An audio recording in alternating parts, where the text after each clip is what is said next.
Hello friends, आज की video में हम बात करने वाले हैं पावर्स ऑफ सीबीडीटी कि क्या पावर होती हैं सीबीडीटी के पास। पहले मैंने आपको बताया था, ये मेन इंट्रोडक्शन में है कि सीबीडीटी का जो निर्माण है वो किसके अंडर हुआ है। Central board of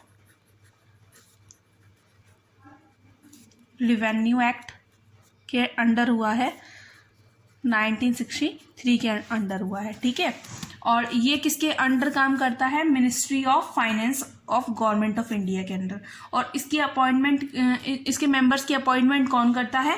central government of India करती है। और ये जो सीबीडीटी है ये सेंट्रल बोर्ड ऑफ इंडिया को जवाबदेही है, उसको जवाब देता है। और इसके जो मेंबर्स की अपॉइंटमेंट की जाती है, उन मेंबर्स में से ही एक मेंबर क्या चुन लिया जाता है? चेयरमैन चुन लिया जाता है। ठीक है, अब इसकी पावर की बात करते हैं कि जो सीबीडीटी है उसके पास क्या क्या पावर होती है। पहली पावर है power to make rule.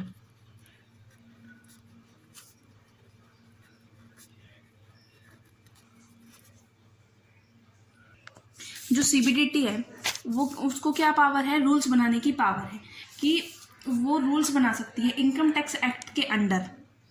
CBDT के पास क्या पावर होती है कि वो पूरे भारत में के किसी भी भाग में वो क्या कर सकती है? नियम बना सकती है। और उन जब वो रूल बना देती है, उन रूल्स को क्या किया जाता है? जो हमारी पार्लियामेंट होती है, पार्लियामेंट में उन्हें पहले पेश किया जाता है, तभी तो रूल, कोई भी रूल बनता है ना। फिर उसके बाद है सेकंड है हमारा power to issue instruction and guidelines. कि जो सीबीडीटी है उसके पास पावर होती है इशू करने की, इंस्ट्रक्शंस और गाइडलाइंस। और वो किनको इंस्ट्रक्शन और गाइडलाइन इशू करती हैं? जो भी अथॉरिटीज़ मैंने अभी आपको बताई उनको, कि इनकम टैक्स एक्ट का अच्छे से पालन हो सके, इसके लिए वो क्या करती है? जब वो ज़रूरी समझती है तब वो उससे रिलेटेड इंस्ट्रक्शन और उनको गाइडलाइंस देनी होती है। और जो इनकम टैक्स अथॉरिटीज़ होती हैं उनको ये जो ऑर्डर है, ये ऑर्डर उन्हें मानना पड़ता है। ठीक है, पर ये जो सीबीडीटी है वो दो मामलों में अपना बीच में टांग नहीं अड़ा सकती। ठीक है, किन दो मामलों में? कि कोई भी एक स्पेशल केस है, ठीक है, कोई भी एक केस आया और वो असेसिंग ऑफिसर उसको असेस कर रहा है, ठीक है, उसके ऊपर काम कर रहा है, ठीक है, तो वो बीच में ये नहीं कह सकते कि आपको ये केस इस तरह से सॉल्व करना है। उसको पता है असेसिंग ऑफिसर को कि किस केस को किस तरह हैंडल करना है। ठीक है, और अगर कोई भी कमिश्नर है, जो सेकंड केस है हमारा, कोई भी ऐसा ऑर्डर नहीं दे सकती जो अपील वाला जो मैंने आपको कमिश्नर बताया था, कि वो कोई जिससे उसके अधिकारों में हस्तक्षेप हो। ठीक है, और उसके बाद है power to authorise income tax authorities to admit application. ये क्या करती हैं? इनकम टैक्स अथॉरिटीज़ को ऑथराइज करती हैं, उनको ये पावर देती हैं इनकम टैक्स अथॉरिटीज़ को कि वो जो असेसीज की एप्लीकेशन आई है उनको वो रिसीव करे। ठीक है, अगर किसी असेसी को कोई रिबेट देनी है, ठीक है, किसी को रिलीफ देना है, किसी को कोई क्लेम कर रहा है, तो ये सब क्या हो, इनके लिए क्या करती है सीबीडीटी? इनको ऑथराइज करती है टैक्स अथॉरिटीज़ को। ठीक है, power to relax compliance of certain requirements. तो ये हमारा सेक्शन है, सेक्शन 59 8A 59, जिसमें 8A से लेके 8U तक के अंडर असेसी को क्या करनी होती है? कुछ एक्टिविटीज़ को परफॉर्म करना होता है। अगर वो उनको उन एक्टिविटीज़ को परफॉर्म नहीं करता है तो उनके ऊपर क्या लगता है? पेनल्टी लगेगी, है ना। अगर किसी भी चीज़ को अगर हम फॉलो नहीं करेंगे तो क्या होगा? पेनल्टी होगी। लेकिन कुछ कंडीशन ऐसी होती हैं, ये हमें दो कंडीशन बताई जा रही हैं, आपको बुक में भी दे रखा होगा कि हमें दो कंडीशन ऐसी बताई जाएंगी जिनमें क्या किया जाएगा? असेसीज को अगर उन्होंने इन रूल्स एंड रेगुलेशंस को फॉलो नहीं किया तब भी उन्हें छूट दे दी जाएगी। ठीक है, अगर पहली कंडीशन क्या है कि वो कंडीशन आई थी उस टाइम वो असेसीज के कंट्रोल में नहीं थी, कुछ ऐसे सर्कमस्टांसेस हुए थे उसके साथ कि उसके अंडर कंट्रोल में कुछ भी नहीं था। और अगर असेसी, सेकेंड केस है कि अगर असेसी असेसमेंट ईयर के ख़त्म होने से पहले, असेसमेंट ख़त्म होने से पहले उसकी पूर्ति कर देता है, ठीक है, तो फिर असेसी को उससे रिलेटेड छूट मिल जाएगी। ठीक है, फिर है पावर टू अपॉइंट। सीबीडीटी को अगर क्या करती है? सेंट्रल गवर्नमेंट क्या करती है? ऑथराइज करती है। सीबीडीटी सेंट्रल गवर्नमेंट किसको करेगी? सीबीडीटी को ऑथराइज करेगी। किन को अपॉइंट करने के लिए?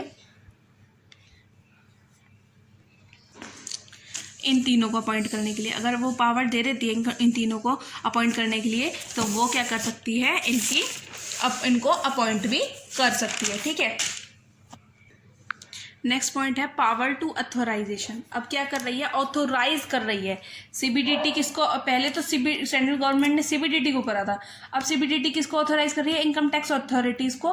किनको अपॉइंट करने के लिए किनको, मिनिस्ट्रियल स्टाफ और ग्रुप डी के जो लोग होते हैं उनको, ताकि जो इनकम टैक्स अथॉरिटीज है उनके काम स्मूथली हो सके, उनके काम में कोई बाधा ना आ सके। तो सीबीडीटी ऑथोराइज करती है इनकम टैक्स अथॉरिटीज को। हम किसकी पावर कर रहे हैं, सीबीडीटी की पावर कर रहे हैं ना। तो ठीक है, इनकम टैक्स सीबीडीटी किसको ऑथोराइज करेगी, इनकम टैक्स अथॉरिटीज को, कि वो मिनिस्ट्रियल स्टाफ और ग्रुप डी के लोगों की अपॉइंटमेंट करे। Power to declare company. अब सीबीडीटी ये पावर रखती है कि वो किसी भी इंस्टीट्यूशन या ऑर्गेनाइजेशन को या एसोसिएशन को वो कंपनी डिक्लेयर कर सकती है किसी भी असेसमेंट ईयर में, किसी एक पर्टिकुलर असेसमेंट ईयर के लिए। ठीक है, अब है 8th, बोर्ड में एंटरटेन एप्लीकेशन और objection regarding the detention of book.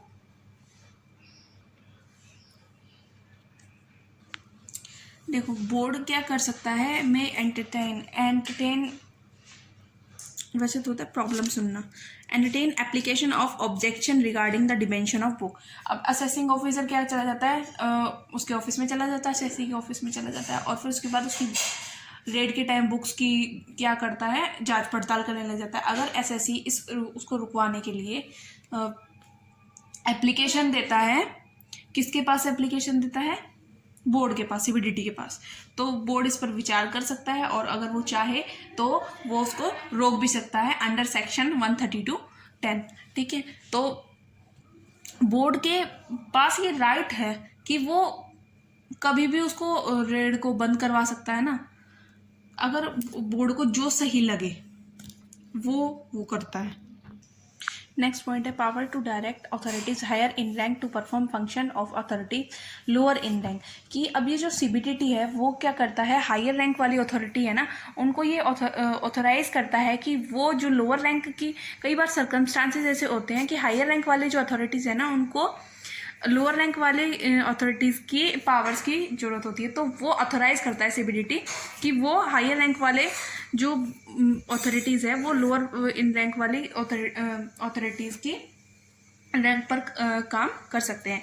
फिर है कंकरेंट जुरिडिक्शन।